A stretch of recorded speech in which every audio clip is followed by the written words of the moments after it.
মেথির ফোড়ন আর আদা কাঁচা লঙ্কা বাটা দিয়ে ভোলা মাছের ঝাল।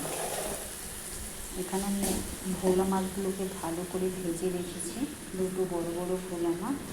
আর এখানে মেথির ফোড়ন দিয়েছি, মেথির ফোড়ন দিয়ে আদা কাঁচা লঙ্কা বাটা, পরিমাণ মতো নুন। মশলাটা ভাজা ভাজা হয়ে গেছে, আমি এবার একটু জল দিয়ে দেব।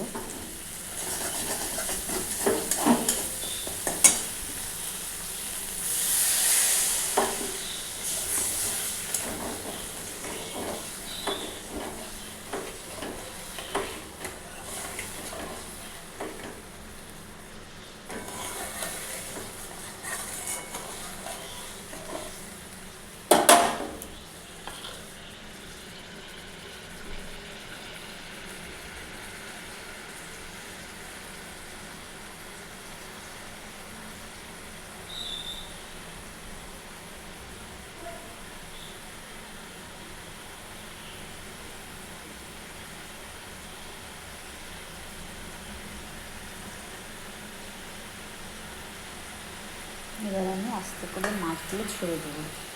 ঝোলটা ভালো মতো ফুটে উঠেছে।